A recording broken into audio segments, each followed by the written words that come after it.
It's time to get real. Get real. Talking about the things you wanna hear. It's time to get real. Get real. We got it all right here.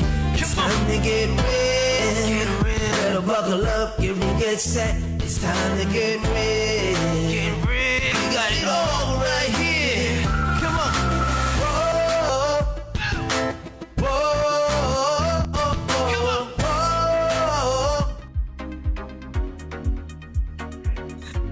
Hi, I'm Louis Fedron, Festival Director of the International Film Festival Manhattan in New York City. And this is Jeanette Marco live from the Philippines, and it's Time for Get Real. Get Real! Ano ba I'm yan? so excited to see you, Jeanette. How are you doing in Manila? All good, all good. Good morning. Ano ba yan? Pati ba naman sa relo? Good evening. Twinning pa rin, twinning. Parang voltage 5. Pero hindi pa rin tayo synchronized as ever. 2 years na natin pinapractice yon. May nauulit talaga. How are you today? Okay lang. I'm so excited because today I have a guest tungkol sa International Film Festival Manhattan, and she's Filipino-American, but I'll tell you about it later.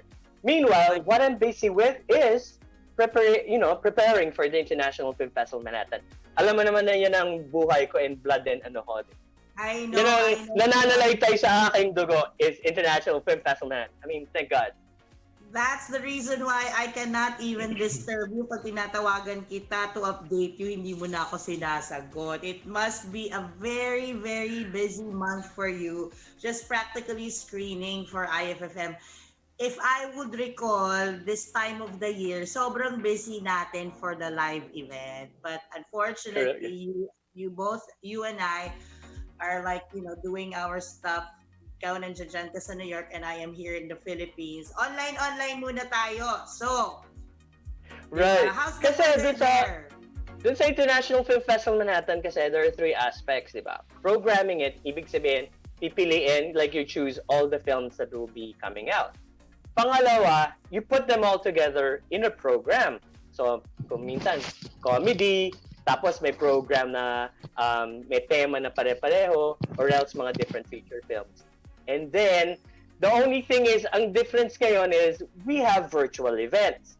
Virtual events meaning, manunood sila sa online, so aayusin mo pa yung platform na yon. This year, it will be under Eventive platform. And then lastly, awards night. Unfortunately, dahil wala siyang live events, our awards night will be pre-recorded.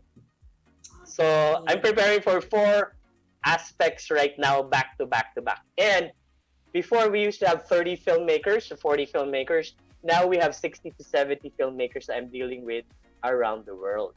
Wow.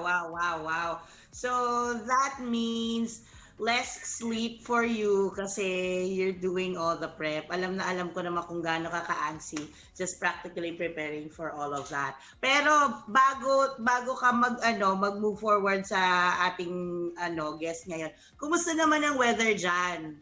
Malamig na ba? Ang weather lang, on and off naman. Pero at night, it gets cold, 40-50 degrees. That's enough na mag-heater, mag-on na yung heater sa apartment kasi ito eh. But otherwise, when you go out, you need to wear sweater. Malamig na dyan. Yes, malamig-lamig na. Oh. Pero tatanong mo bang pandemya? What's happening? Wala na. Pandemic is just... So, right now, updates in New York. You're not going to believe it. Some movie houses outside New York City are already open. Meaning, yung outside New York City, ang 5 boroughs kasi, di ba, yung Manhattan, Brooklyn, Bronx, Queens, Staten Island, hindi pa bukas ang mga movie houses. But if you're in upstate New York, yung mga Binghamton, mga Ithaca, open na yung movie house. But, even if mag-open ang movie houses this November, it's still too soon for me to plan a live event. So, we're still gonna go virtual. Question lang. So, ilan na yung ilan at full capacity ba to? ang mga Hindi, movie houses. hindi, syempre mga parang 25%. Like churches kasi parang 25%. If I'm not mistaken, don't quote me for this, ha. Pero, iba ang mga restaurants ngayon are open. Restaurants now, you can Yes. have 25% inside. I've tried it na Exactly. in Denny's. So, it was okay. I wasn't scared or anything. But otherwise, you're gonna see like, the other tables are not there because they take it out para ano. How is it in the Philippines? Can you actually dine in Manila? Well, Like in in the your cafes, Philippines, like what are well, your actually in the situations? Philippines, the movie houses are still closed. Wala pa rin. Hindi pa rin inaalala Oh, yun. And as far as restaurants, right. dining are concerned, bukas na siya, they allow. Pero just like in New York, ngayon nauuso dito sa Philippines yung outdoor dining. O, Right, diba? like here. And then they call it al fresco dining. So, well, I kind of like it because the weather is getting, you know, hindi na ganun kainit. Maulan pero breezy. So ang ganda nung ambiance na nakaupo Right, ka sa labas drinking coffee or just relaxing with a bottle of wine or a glass of right. wine, and then naririnig mo yung mga drops ng ulan. Maulan na maulan. Yesterday was like meron kaming typhoon dito sa Philippines and Ala, signal number 2 sa Manila. So ayan really? na naman ang Manila sa mga mababagyong araw. But we hope that it's gonna be a sunny day Oh no. para sa mga tao. And of course, nauuso pa rin ang online education, online learning sa mga Right, schools. right. So I don't know if it's actually working or if it's effective. Pero alam ko one thing for sure, nakakatipid ang mga magulang sa ngayon na pag-aralin yung anak nila for a year kasi hindi sila pumapasok, walang allowance. Tipid muna sa allowance si mami, at least e-learning process muna. But I think it's good rather than not having anything to do dito sa Philippines. Two things dun sa binanggit mo. Firstly, imagine mo yung alfresco namin dito. Remember, it's getting cold. Eventually, it'll be below 30 degrees, meaning freezing point. So, meron na mga tent na ready, yung mga ibang restaurants, may tent sila. Tapos meron yung, alam mo yung parang furnace na parang heater. So, they do have it in the area already na tented na yung just in case it rains too. Because Exactly. ito yung panahon na in New York, it's kind of gloomy and maulap, cloudy. Oo. So, that's what's been Gloomy. happening. Tingnan mo, pati background natin pareho gloomy. Pero teka, pero may sexy dyan sa likod mo. Ang sexy mo sa likod. Kung nakikita mo ba sa akin? May flash doon. Merong bold. May bold star doon. Ay, sa salamin. May sensor doon, bold star. Teka. That's a live show. It's a live show. No. I was gonna say about yung education ng online. Right. So, the parents, syempre, a lot of them work na rin at home and all the kids are home 24/7. So, I know some of the situations, maloka-loka yung mga parents about everyone's on top of each other. But believe it or not, in this area, if you go to a Catholic school, in school na sila. Because I'm finding out that the classes are small lang, mga 12 in a class. Pero pag public school, online pa rin. And I heard before na gagawin sanang combo or hybrid. Pero, yun. Pero may plus and minus factor tungkol sa mga parents na nasa bahay lagi yung mga bata. At saka ang mga problema po, itatapon ko sa'yo, yung Wi-Fi. Like here, may problema na sa Wi-Fi. How about over there? Pag lahat ba ng pamilya may tablets, may Wi-Fi sa bahay? So what's the situation over there?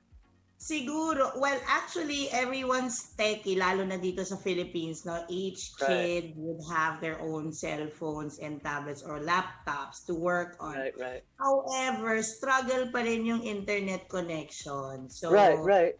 depende yun. But it's very expensive, kapatid. That's what I just actually How much is it over there ang monthly ng Wi-Fi? Having an internet service, okay, data-wise, kung meron kang data sa phone mo, it would cost you on the average, ako, about 1,500 every week. So, Oh. 4,000. Wi-Fi pa lang yun. Data. Data. Which is way too much.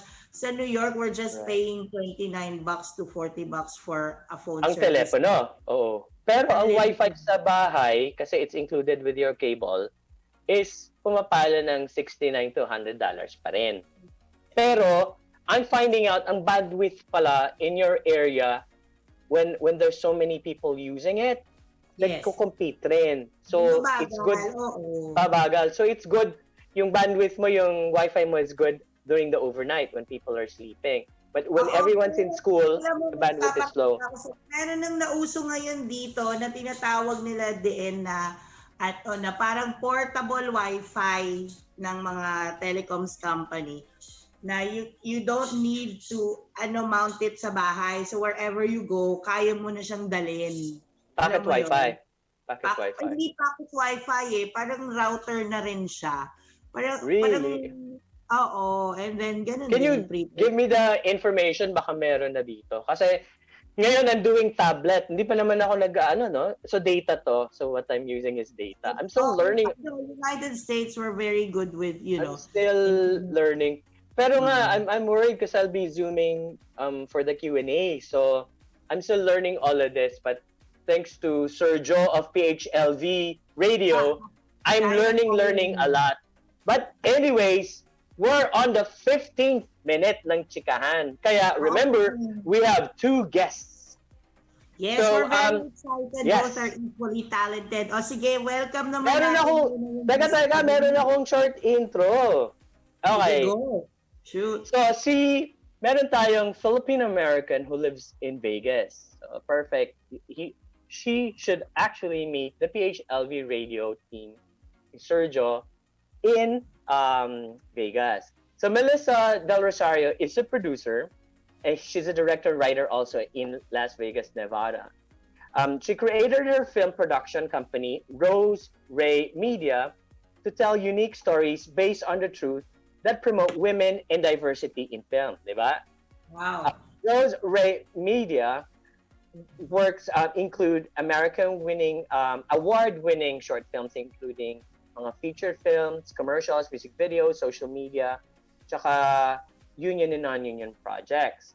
Rose Ray Media prides itself on works throughout Las Vegas community.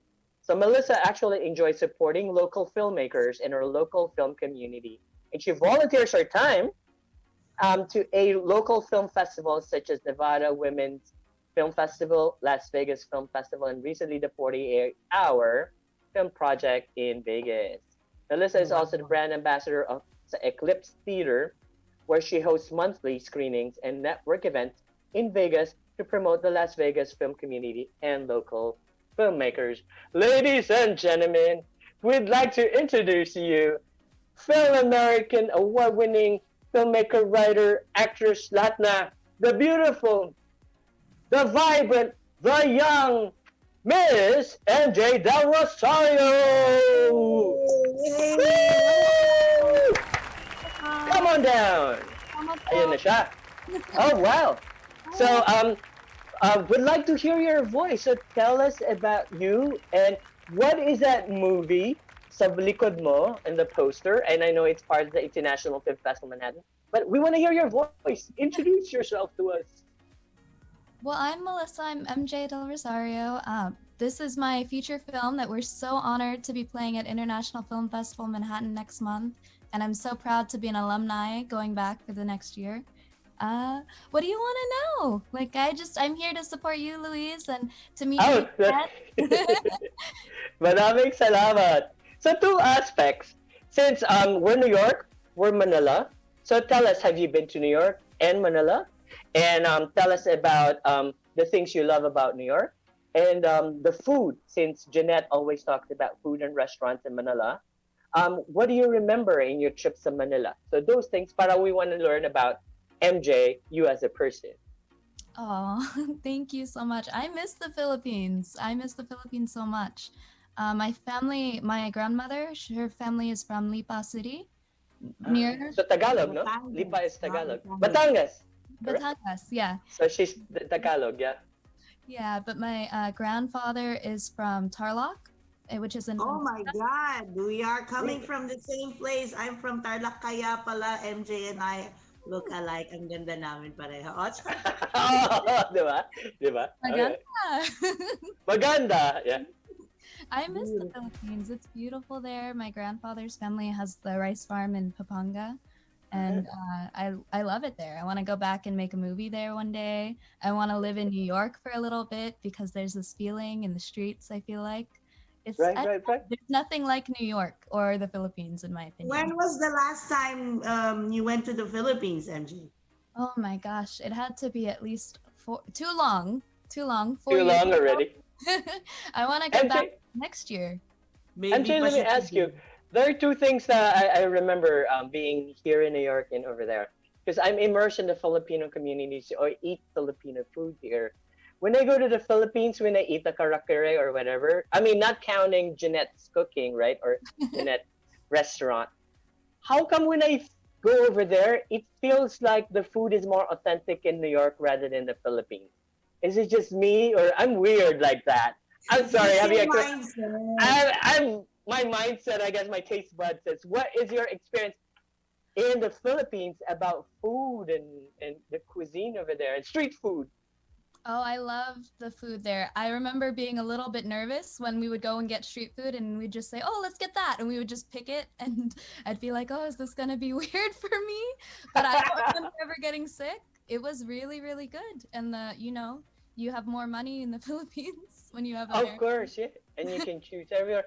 But Jeanette and I, one time, one of our trips, remember, Jeanette, we had fishbowl. Because I Oh, seldom have street food over there, but it so happened that Jeanette and I were there for an event.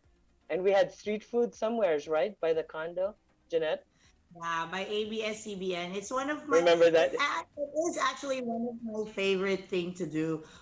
Whenever I'm in the Philippines, it's eating street food. All the balos, all the fish balls, all the kwek kwek, and there's such a Quick, thing. quick. And there's such a thing as baga. You know, three pesos per stick. It's like chop, yung parang ingredient ng bopis. It's the baga of the baka. Of Oh, the wow. Okay, the reason why, Jeanette, the reason why we're talking about this is MJ's movie is the vital part of the movie is a restaurant. Our takeout lead girl. lady is takeout girl. So segue to MJ. Tell us about restaurants, food, and your movie, Takeout Girl. I want to say one more thing about the Philippines. I miss the 24-hour pandesal. They don't have that here. They don't have that anywhere else. The 24-hour pandesal was my favorite. but They have big pandesal over there. It's like huge. It's this big. and it was always warm. Every time you could go Yeah, at Always have yeah. right, go at right. 6. It's delicious. We do, Jeanette. We have it in New York. Oh! Here the uso is the purple ones, the ube Ube flavored ones. The ube Yeah. is my favorite. Yeah, and then, yeah, that's and some of the bakeries when you go to a tindahan, they're actually blue, not purple. So tell Wow. us about MJ. Tell us about Takeout Girl and the restaurant aspect of your film, Takeout Girl.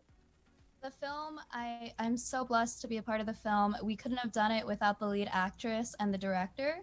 So the lead Mm-hmm. actress, Hedy Wong, it's actually based on her life. So the restaurant, there is a real restaurant in San Francisco. Her family's real restaurant, and the director is also the co-writer, Hisani Johnson. It's So Annie he put Johnson. that together so that they incorporated the restaurant aspects, and we had so much chemistry on set. It was like we became a family. Felt like we were all working at the restaurant when we were working on her movie.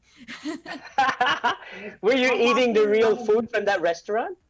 We were not. So the real restaurant is in San Oh, Francisco, but we were shooting it in Las Vegas, shooting Las Vegas for Los Angeles. oh, Oh, okay. But I noticed that at least in this particular work, it features a lot of Asian Americans. So tell me about that. Besides you as a Filipino American, I know you feature different aspects of Asian Americanness in America, including the actresses, actor, and the music. So the primary actors are Asian American or Hispanic. Like the mom, the sister, they're all Asian, Chinese American. And then all of the entire soundtrack is composed of Asian American artists. So we took the time, the director made it a point to say, hey, like this is an Asian American movie, but let's promote Asian American artists. Let's promote diverse stories. And it's not just an Asian American story. Our director is African American and Guyanese. Our director of photography, Alberto Triana, he's Hispanic. So it's like a melting pot of Americans all coming together. It is, right? Very Let me ask you. Let me ask you. I know your parents allow you to be an artist. You know, us Filipinos or Asian Americans were expected to be in the medical field. So, what was your experience growing up? And then, I mean, thank God you became an artist and you're doing so well. So, tell me about your parents, your upbringing, and were you expected to be in the medical field? I'm pretty sure my parents would be happy if I changed my mind and became medical field still. Because you're so young. Yeah. It's still gonna go there, huh? She's still young. I'm actually going to graduate next semester from the University of Nevada, Las Vegas with my degree in film. So A degree in film. Congratulations. I do have a degree in film, but everybody's still wishing for me to go back to nursing. You're not going to believe it. My sister went back to school in her, I think, 30s or 40s. She already had like different degrees and different work. But she went back and she's a nurse now, Wow. believe it or not. So Ako beware. din. People might still expect us to be in the medical field. So anyways, in conclusion, you know, International Film Festival Manhattan likes to showcase Filipino-ness. I know this is not Filipino, but you so happen to be Filipino American. So tell me about the Filipino community that you've been meeting in the um, Pacific area, in California, in Vegas. How big is the community? Do they help out each other like you do? And how proud of you of being Filipino? Oh, I'm so proud to be Filipino. I love my culture. I love my heritage. I do think that I wish there was more Filipino Americans in Las Vegas, but we do have a nice community. It feels like a small town, and everyone kind of knows everyone and helps out where they can. So I'm really proud to be a part of that. If you were to, Jeanette, I'm gonna ask MJ, like my Q&A questions at the film festival. So if you were to describe a positive sentence or two about your director, what would it be? But it has to be positive. You think I Your would? director, yes. My director is one of the like coolest people I know. He's one of the smartest people I know, and he's very patient, and it's really inspiring to be able to work with him because it feels like a lot of things we learn from each other and we take from each other, and he builds this strong team up, and I'm so proud to have met him and to have known him. I don't think How there's about Hetty? negative I How can about Hetty Wong? Oh my gosh, Hetty Wong is one of like you have to meet her, Louise. We have to bring her to New I York. have to. I have to. Amazing. She's If one you of allow us to show it again when we have a live event, why not? We could do a best of the best at the film festival. that would be incredible. Why We'd not? love to Why be on her not? back, and I'm so thankful for I'd this love to. opportunity to talk here now. But Hetty, she's incredible. You're gonna see her doing a lot of things in the future.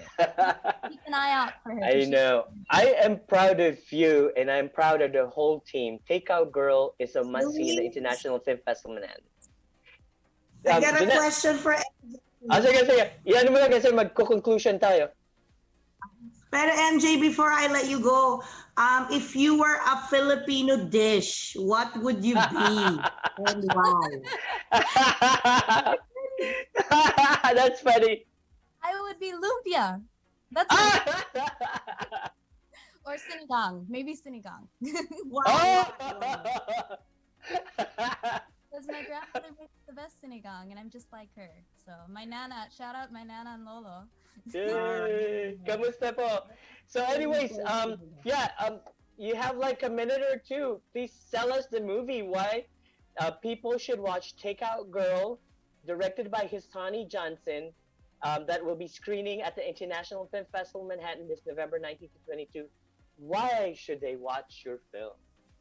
It's a feature film, by the way. Feature film. Full-length movie. I think people should watch Takeout Girl because it's based on a true story, and it's one of those stories that you don't get to see. You don't really see Asian Americans in media, and it's not Crazy Rich Asians. It's real, it's true, and it's about family. At the core of everything, it's about family and what you would do for your family. And I think that everyone can relate to that and take something out of it. So I hope you all watch it, and thank you so much for watching, and thank you so much for having me. Salamat po. Yay! I know, they're gonna see a trailer of yours, right? The promotion. And at our iffmnyc.com and on YouTube and on my Facebook page on Louis Pedron. But is there any website that you want to promote so they can check out the information about you and your film? So anything you want to see about me, you would see it on roseraymedia.com. That's my production company. But if you go to any social media, Instagram, Facebook, it's Takeout Girl Feature Film, and you'll find Takeout Girl Feature Film. Thank you very much. Ladies and gentlemen, would like to say thank you to Miss MJ Del Rosario. Yay! Maraming salamat. Mwah! Oh, sige na!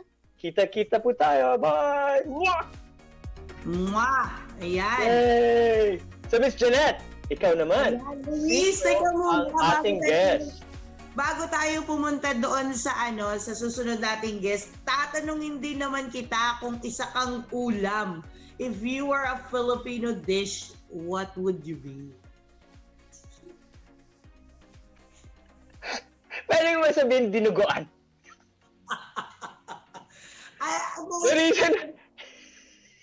The reason why dinuguan, kasi di ba parang, ano ba to? Gusto mo ba to? Especially pag yung ibang lahi, they would say like, what in the world is this?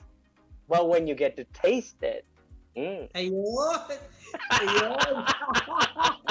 No.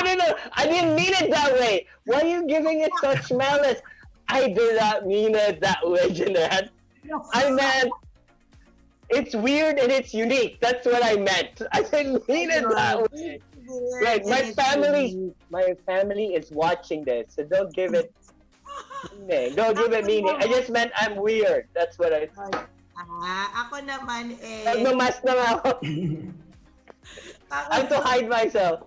Sige. Ako naman, if I were a Filipino dish, adobo ako. Kasi Bakit? It can be sweet, it can be savory, it has all the flavors, it has, its own unique taste. Parang ako din yan. And speaking of adobo, meron tayong special guest na talaga namang sobrang talented na I get to meet here in the Philippines. So let us all welcome live on Get Real TV and of course on PHLV Radio, Mr. Jason Barsha, ang nagpasikat ng Adobo Monologue. Wow! Hello, everybody! Kamusta na? Nasa Pucaberry siya. Yes. I love this place. Hi, Miss Jeanette. Yes, Jason, tanong ko lang kasi sobrang paborito ko talaga yung adobo. Paborito mo ba yung adobo bago natin pag-usapan yung Adobo Monologue? Sobrang paborito ko ang adobo.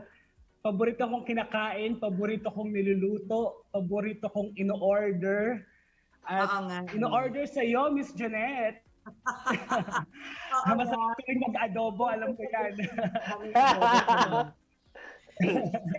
Jason, let me ask you, dahil inikot mo, Jason is a PETA theater actor na sumulat ng tula at may advocacy. Tell us something about that, Jason. What was your advocacy? Yes. First, Miss Jeanette, I'm a senior member of the Philippine Educational Theater Association.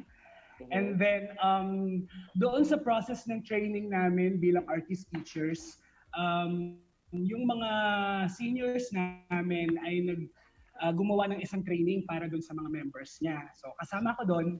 And then, ang unang naging impetus nung aming training ay gumawa ng monologue tungkol sa senses. So dahil sa ako ay mahilig kumain at mahilig magluto, bakit hindi ko subukang i-explore yung paggawa ng monologue na may kinalaman sa pagkain o pagluluto. So, Pagkain pa ayun, rin. gumawa ko ng yes. Gumawa ako ng isang tula tungkol sa adobo. And then, nagustuhan nila. First, tula pa lang siya. Nagustuhan ng mga seniors ko. And then, sinabi nila na bakit hindi natin lagyan ng drama yung tula. Yun. So, sinubukan kong tingnan ulit sa sarili ko kung ano ba yung drama, yung personal challenge o struggle ko sa buhay. So, ayun, nahukay ko sa sarili ko na meron akong issues sa family, sa father ko. And then, sinubukan kong i-incorporate yung drama na yon doon sa art ko. Kasi nga, di ba, parang, syempre, yung mga struggles mo, pwede mong ma-overcome yon by using art di ba? Kasi art heals talaga. So, ayun, doon sa paggawa ko ng tula, nahukay ko o na-explore ko sa sarili ko na meron akong mga hidden struggles sa sarili ko na pwede kong mailabas, pwedeng maging productive at makatulong sa akin bilang isang individual. So, ayun, kaya nabuo ang Adobo Monologue. Ayan. Saan mo naikot ang Adobo Monologue? I heard from you, I learned from you na nailabas mo na siya ng Philippines. Yes. So, isa sa mga program namin sa PETA, yung Art Zone project na naglalayon ng no to corporal punishment.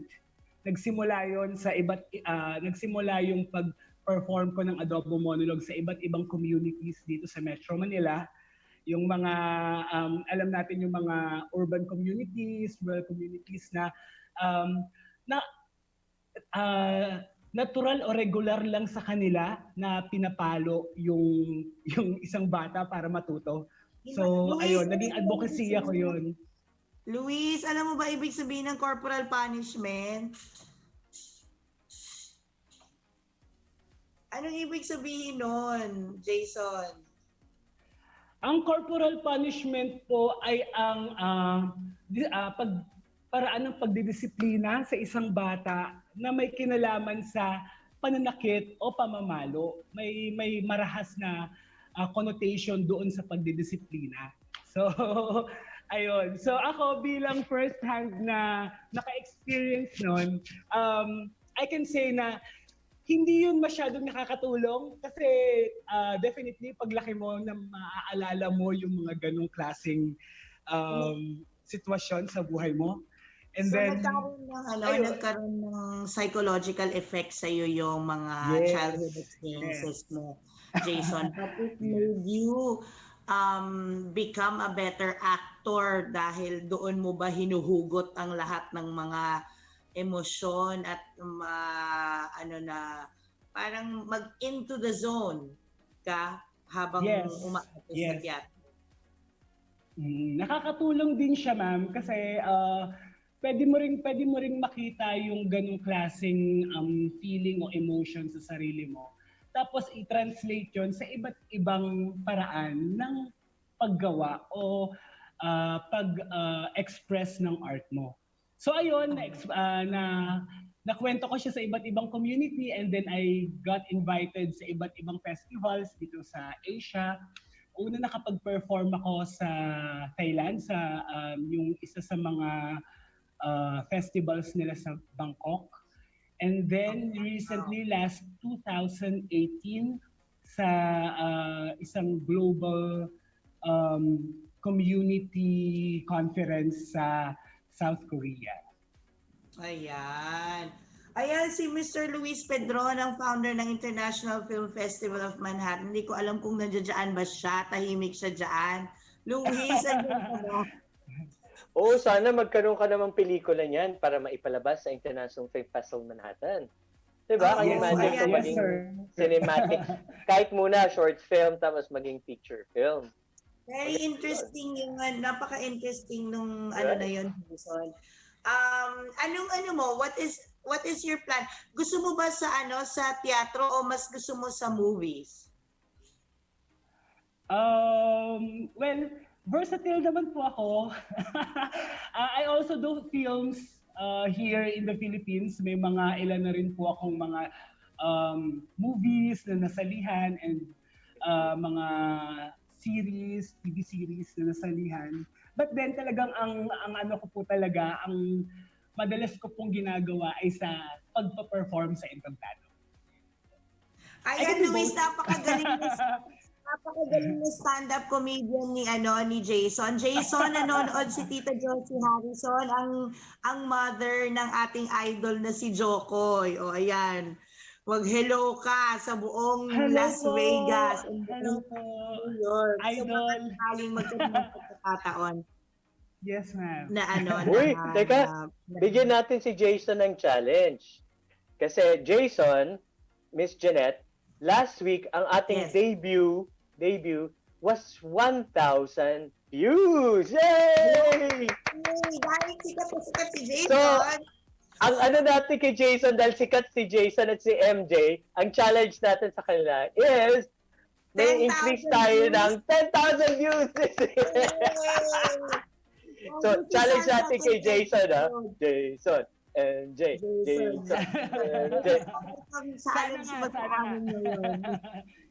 Pero Jason, in closing, sa lahat ng mga nangyari sa iyo through your advocacies and yung mga artistic form na ginagawa mo, you're very, very talented. I know you have a long, long way to go sa industriya natin, sa industriya na ginagalawan mo.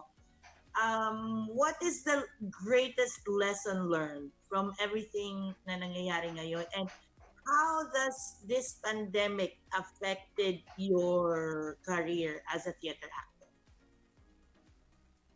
Yes, kasi 'di ba, syempre dahil nga dito sa pandemic, talagang sarado ang lahat ng entertainment, most especially the live ones, yung theater, ganyan, and shootings, bawal talaga. So,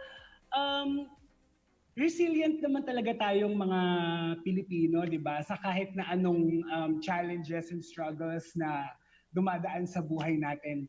So, palagi niyang kasabihan nga sa ating mga Pilipino na tuloy lang ang buhay, na talagang ipagpatuloy mo lang ang buhay at matatapos din yung mga pagsubok. Ako naman, ma'am, ituloy mo yung buhay pero dapat palaging may art kasi it's so much better to live in a creative and creative life that is full of love and happiness. Ayan. Pero bago ka namin... Uy, teka! Meron akong tanong sa kanya, itapon rin natin kay Jason. Sige, go. Kasi dito sa Amerika, everyone expects you na maging doktor, maging nurse. Ngayon ba, hindi ka na-challenge naman ng pamilya mo rin na gun sa industriyang yon? Parang kasi bata ka pa, di ba? So ano yung experience mo nun? At saka, salamat naman sa Diyos na merong artist tulad naman ng advokasya. So, anong upbringing mo dun sa tungkol sa mga medical field naman? Parang yung tinanong ko kay MJ kanina. Yung parents ko, ina-expect ako na magtrabaho ng kung saan mga managerial position o kaya, yun nga, doctorate, ganyan, mga nursing, ganyan. Pero, right.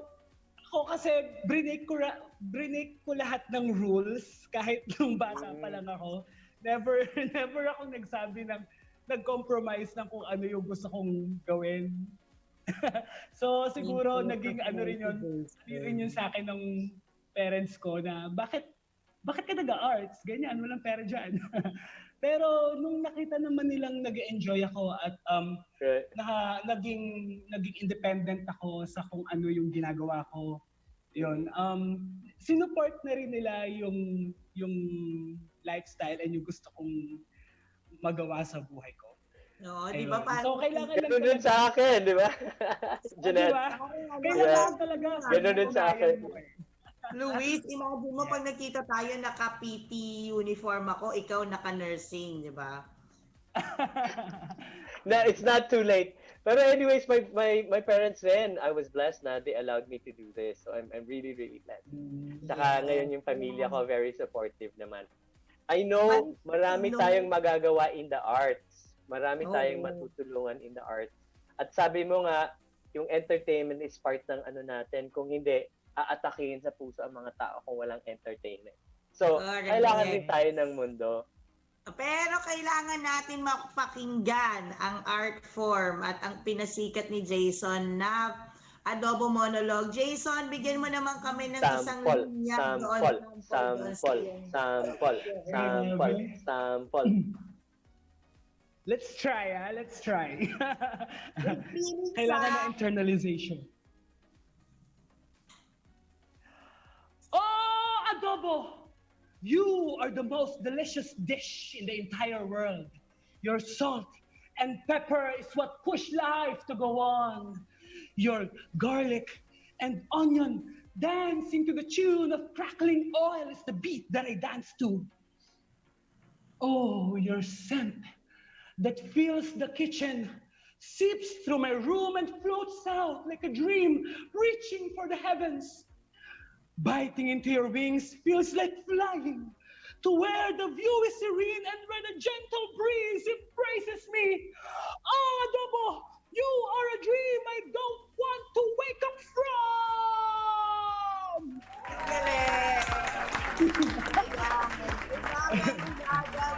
Ma-adobo. Jason. Thank you, Jason. Maraming salamat. I'm pretty sure yayabong at magpo-prosper pa ang iyong career dito sa Pilipinas. Very talented. I'm a witness ng kanyang creativity and passion, Luis. And we hope to invite Jason to New York para sa isang live event ng Adobo Monologue, di ba? Yay! Sige, try na. Sige, go ako dyan. Sige. Maraming salamat at magkita-kita tayo. Jason, ulit sa susunod, please don't forget. Meron ba silang website or anything that they could follow you and they can get in touch with you in case they want Adobo Monologue na iikot ulit sa iba't ibang communities? Yes, sure. You can follow me in Instagram and Facebook. Yes, Jason A. Barshal. Ayan, kontakin nyo lang ako for invitations. Ayan. Alright, guys. I'm pretty sure marami tayong matututunan doon sa Adobo Monologue. Like, how nice and sweet and salty life is through Jason's Adobo Monologue. Thank you very much, Jason. Luis, back to you, dyan sa New York. Miss Jeanette, remember may dalawa akong tungkol sa adobo. One is, nakikita mo mga posting ko, ang linuluto ko adobo at picadillo, di ba? Oo nga. Di ba? Kasi, naalala ko, na nag-American adobo rin ako nung 2000 something. Starring si Christopher De Leon, Sandy Andolong, nandun si Ricky Davao. So, maraming, yun lang ang naging, that was the only movie that was created by Philippine Americans who live here na nasa middle age. Usually kasi the movies that you see right now are mga youngies, di ba? So, if they can watch it, actually it's on YouTube right now. If you look for American Adobo, I have a little scene there in the Long Island scene. Ako yung nag-drive kay Cherry Pie Picache sa middle ng ano. Anong gusto mo sa adobo, Luis? Yun nga yung, may scene kasi doon na may mga nagmamajong-majong. Pero dahil may away-away dun there was a fight in the middle of the movie, everyone left the house. So I was the driver that drove some of the characters out of that party, including si Cherry Pie Picache. Siya yung kasing partner ko. But we shot that 1 month, believe it or not. And I'm so proud of that production. Our director was Loris Guillen. Believe it or not. Wow. Nako. This was produced... Nahulog yung poster mo. Nahulog na yung poster ko. This was produced by Vincent Nebrida, who is the head of PBA in the Philippines. at that time. Maraming mga ano doon key people. Biri mo, Ricky Davao, Christopher De Leon. At may kissing scene si Christopher De Leon and Ricky Davao doon, ha? Oh, wow. Well, I must see that movie. Pero On going back, YouTube, yeah. oo, on YouTube. Going back to adobo. Kasi nga, di ba, naging The food adobo. national dish na ng Philippines. And they call me Right, adobo right. queen. Kasi ang sarap-sarap ko daw magluto ng adobo. So, anong klaseng adobo ang gusto mo? Kasi culturally, dito sa Philippines, may iba't ibang way kung paano nila lutuin yung adobo. May luya, may tuyo, may dilaw, may anything. Ikaw, ano yung favorite mo or nakasanayan mong klase ng adobo? So yung kay Mami mas tuyo. Pero yung akin, ang tagal, I have a hard time dehydrating it. So it becomes saucy, which is good kasi when I pack it, I still have yung fats dun sa ano. And then, matamis-tamis siya kasi what I follow is yung panlasang Pinoy. I think it's from America as well. Panlasang Pinoy. Ako si ganun. Pag magsalita siya. So yung kanya manamis-namis, it's really to the sweet side. And then I use bouillon. Beef bouillon or chicken bouillon. And I do kuminsan combination of the chicken and pork. Pero most of the time I cook pork. I mean chicken. Sige, next time. Ang sarap kainin with kanin, di ba? Of course. Next time, siguro sa next episode, tuturuan kita paano gumawa ng perfect adobo. Yeah, I remember meron ka nung kinator sa amin sa International Film Festival Manhattan, the adobo was in a pandesal. Yes, remember? It was shredded adobo into a pandesal. Instead of making them burger sliders, yun, gumawa tayo ng adobo sliders. O, diba? Right, I remember that. So tell us about, tell us about Mista. Oo nga, nag-open na siya. Maraming salamat. Nung nakita mo ba sa mga Facebook feeds ko? Ang ganda naman picture. Nandun ang brother ko. Nakita ko yung brother ko dun sa picture. Last October 15, nabuksan na ang Mr. Restaurant. Congratulations! Which is right in the firing range of Camp Aguinaldo. It is the first time that I curated something that is very unique. So what I call the food theme or the restaurant theme of Mista is neo-colonial cuisine. What does neo-colonial mean? Yes, this is the first time in the food industry na there is such a thing na lumabas. Neo-colonial means, of course, those are the countries that colonized the Philippines and affected the cultural fabric of the country, of the Philippines, as far as food is concerned. So, naka-apekto yon lahat ng mga pagkain ng ng Japanese, ng Spanish, and of course, American. I just picked three cuisines. So, you get to taste a fusion of 2 or 3 different countries blended together. Doon ka makakakita ng paella maki or paella adlay or somehow chorizo de munggo or something like that. Madaming pagkain to try na bagong-bago sa Filipino palate. So we're very proud and very excited to actually bring the fine dining aspect of Mista inside the military camp. Ayan, at nagpapasalamat ako sa lahat ng dumating nung opening. Nung opening kasi it was the day that we started our show. So, last week. Bago tayo mag-close, last week. Bago tayo mag-closing, maraming salamat. Of course, your brother Louis Pedron was very instrumental kung paano ako nakarating nag-set foot sa loob ng Yes. And of course, Attorney Dayan and Andy De Vera. Of course, At lahat ng mga tao sa CJA Firing Range. Of course, my entire team. Headed by Chef G, Chef Jello, and lahat ng FOH and back of the house. But more importantly, dumating ang iba't ibang celebrities like Richard Kwan, Rob C, Ines Veneracion. Of course, nag-tape ang Taste of Love doon with Miss Lovely Rivero and Direct Jenny. And napakadaming personality na nasa politics, Office of Congressman Bong Suntay, Councilor June Ferrer. Napakarami, to name a few. Hindi ko na maalala kung sino dumating, but overwhelming support from the entire AFP generals na nagkaroon ako ng pagkakataon to serve personally, of course, the Vice Office of the Vice Chief of Staff, GHQ Commander, of course, at napakadami eh. Talagang, alam mo, first time talaga na, syempre, unique in its nature dahil nga nasa loob siya ng kampo.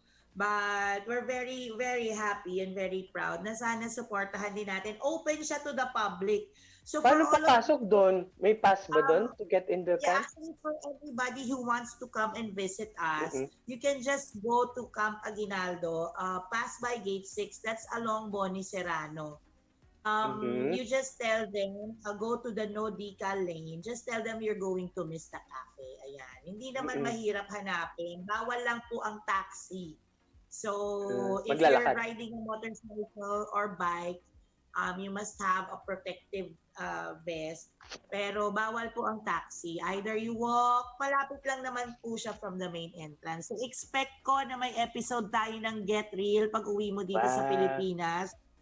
Of course, magfa-firing tayo, partner. Iba naman ang hahawakan natin. Ting, ting, ting, ting. Baril naman. So, matanong kita. Uy, magtatanong ako. Anong ibig sabihin ng mista? Mista.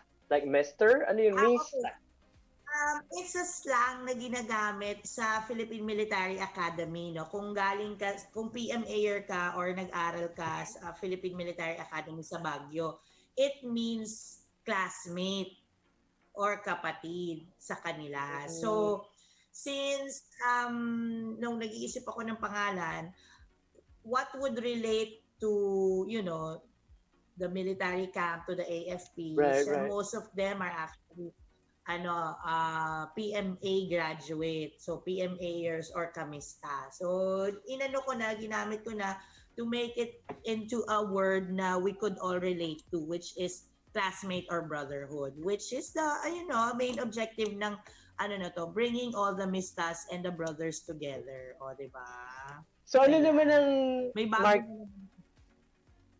ang market niya? Kasi diba may A, B, C, C, D. Lahat ba pwedeng pumunta doon? At saka anong affordability? Siyempre, ngayon practical dapat ang prices. So, anong klaseng market? It's open to the public, pero meron akong captured market which is everybody inside, working and living inside Camp Aguinaldo. Inside the camp. So doon pa lang, talagang... May iba-iba nang pupunta. May iba-iba pupunta. Now, as far as food affordability is concerned, yes, of course, it's very, very affordable. We have very good steaks. Isa yan sa pinagmamalaki namin. And na-surprise lang ako at ang mga soldiers, ang mga market namin, mga customers namin, love na love ang aming steak and burgers. Really? Anong source ng steaks nyo? Local? Batangas or abroad? Well, we have USDA. Meron din kaming local. Pero majority are dry-aged, 21 days na steaks from US. Siyempre, patronizing your own USDA. Well, para sa akin... Excited na akong tumikim dyan, ha? USDA steaks. Well, the servings are American sizes. Talagang, yun naman ang na-observe nila. That's what we want. Hindi Japanese size na cute. Do you actually deliver sa New York? Sa New York, wala muna eh. Dito muna sa Philippines. Palay ko, you can do an overnight. Dito muna tayo sa Philippines, sa loob ng Camp Aguinaldo. We do deliveries, we do catering dito sa loob ng camp. But of course, those who are outside, Pukaberry, Pukaberry is still there to fulfill all our deliveries outside. So ayan, hopefully, I could guest you and everybody na nandiyan dyan, sa PHLV, magkaroon tayo ng isang episode ng Get Real Live. Yes, please. It's gonna be an exciting day. Yes, please. I'm so excited. So very, very soon, pagdasal natin na open ang borders so we can travel back and forth. Yes. At mas exciting yung ating next week episode dahil magbibigay ako ng after pandemic food trends, which is Right. leaning towards end of this year and 2021. Ang mga bagong uso dito sa ating food industry. At ikaw din, ano naman ang iyong gagawin maliban sa ating watch na puti? Oo nga, teka. Nag-ano ako, hindi ako nakapag-ano ng mga shoutouts natin, ha? But anyways, mag-thank you muna ako bago sabihin mo anong gagawin natin. Sige, Kailangan magpasalamat. mag-thank you tayo yung aking mga thank yous. Siyempre, everyone who's been helping me out with the International Film Festival Manhattan, including Miss Jeanette, Marco, Kiara Garay, Susan Hu, Diana Lopez, Erin Maredo Kane, Bella Owen of Bella Skins. Uy, I'd like to say thank you kay Tita Josie Harrison, si Johan of PHLV, and Tita Miles. Elton, maraming salamat. Elmer's Baptist Church, my church, OTPH UP group ko, Yoli family, Ate Ses, Kuya John, si Rowena at Nami Patugalan, of course my sister Florenda, my brother Lou, si Vicky, and lahat ng mga pamangkin, of course, and cousins. Si Ate Miles, of course. Ate Miles, thank you. Elton Lugay of Topa, malapit na your event is coming up really soon. Aren't we gonna guess Elton soon? Elton Lugay? Yes, very Yeah, soon, right? because it's also his milestone, 10 years ng 10 10 outstanding years. Filipino-American. Sabay kami. Yeah. Congratulations Dalawa na pala. lang names. Baka makalimutan ko. So, si Wayne at Go. saka LaSalle Green Hills and mga UP buddies. Thank you very much. And of course, Banyo Fashions. Thank you very much for the outfit I'm gonna use for the awards night. Wow. Congratulations pala, partner, for being part of the 75 most influential ni Mr. MJ Racadio. Nandiyan Thank dyan you. ka naman. Oo. Thank you very much. 2019 yata. Thank you very much. Yeah. Di ba vital part ka rin nun, di ba? Tayo dyan nung like 2 years ago. Congratulations to you as well. Yeah. Filipino to do better, di ba? Oh, yung next week, meron akong guest. Filipino-American ulit. Filipino-American Rodney Reyes. Tsaka the director is Daryl Denner for the movie Unspoken, which will be shown at the International Film Festival Manhattan. New York story naman yon. Starring, of course, nandun si Brian Pollack at tsaka si Francis Lozada. But the producer is Filipino-American as well, si Rodney Reyes. And the director will be with us, Daryl Denner. Na-meet mo na itong mga to sa international. Oo nga isa sa mga magagaling. I really admire yung mga yan. Ako naman sa side ko, meron akong igigest na a very good friend of ours who is also an artist, a singer, and a producer of albums, of record labels, Mr. Jerome Gentolia. Kasi meron siyang bagong single, and at the same time may mga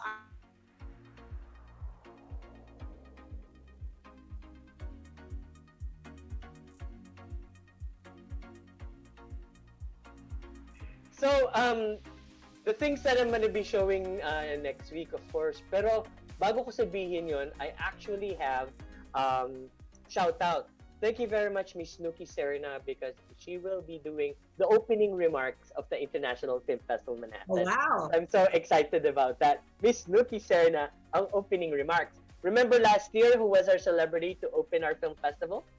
It was Harleen Bautista. So this year, si Miss Snooki Serna, everybody loves Snooki. Ang dami-dami niyang ginagawang mga films ngayon na talagang batikang actress to eh. Kaya ang ganda-ganda ng portrayal niya. She's in Latay, Battered Husband, directed by Ralston Hover in the International Film Festival Manhattan. I'm very, very excited to hear that. Wala na tayong time. Okay pa ba tayo? Pwede na tayong magpaalam? Yeah, nag-shoutout na ako. How about you? Any thank yous? Ako palagi naman, as always, of course, the person behind putting this Get Real TV live, of course, reaching out to many, many Filipinos around the globe.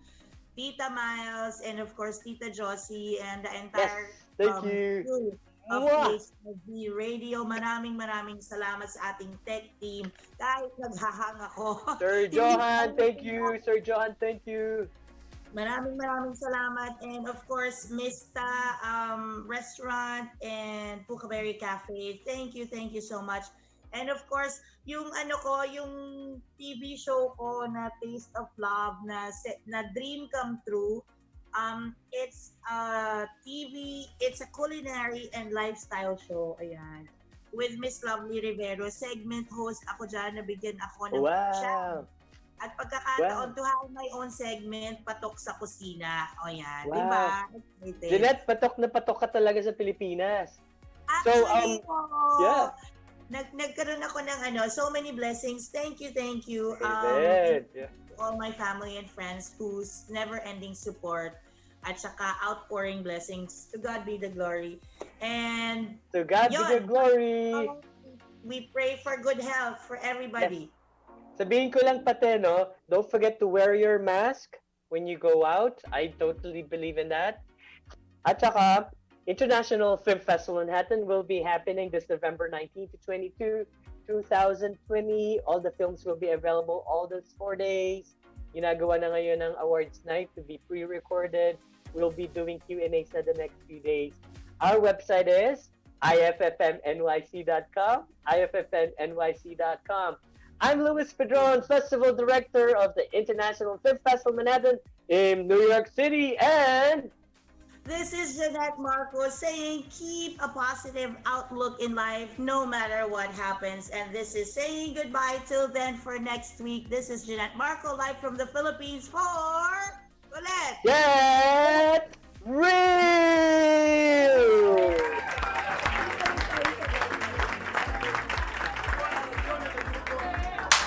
It's time to get real. Get real. Talking about the things you wanna hear. It's time to get real. Get real. We got it all right here. It's time to get real. Get real. Better buckle up, get real, get set. It's time to get real.